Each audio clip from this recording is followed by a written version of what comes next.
चलिए दुनिया के सबसे बड़े लोकतंत्र की रूल बुक यानी भारतीय संविधान को समझते हैं।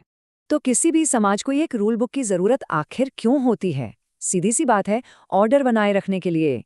और कानून और राजनीति में इसी फंडामेंटल रूल बुक को संविधान कहा जाता है। संविधान का सबसे जरूरी काम है सरकार की ताकत को कंट्रोल करना।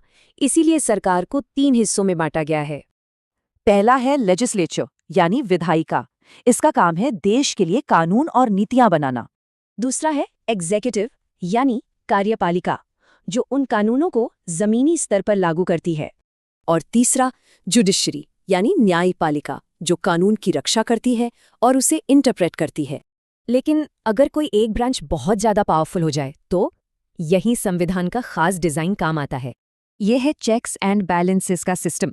इसमें हर ब्रांच दूसरी ब्रांच की पावर को लिमिट कर सकती है।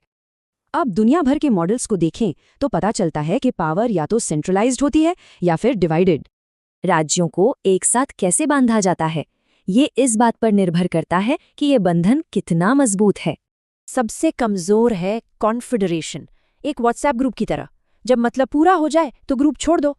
फेडरेशन इससे मजबूत होता है। ये एक लीगल कॉन्ट्रैक्ट जैसा है, जैसे अमेरिका का बनना। और सबसे मजबूत होता है यूनियन।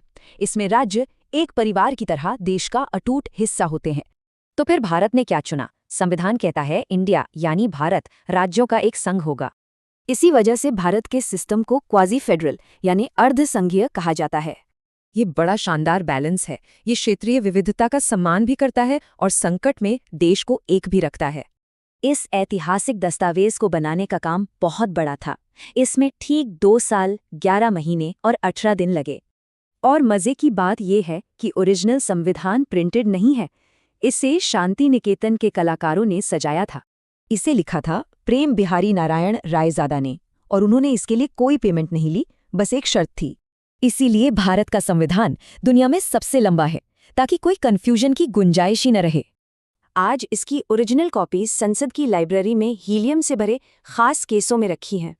तो ये 75 साल पुरानी रूल बुक आज भी उतनी ही रेलेवेंट है, और भविष्य में इसका क्या होगा?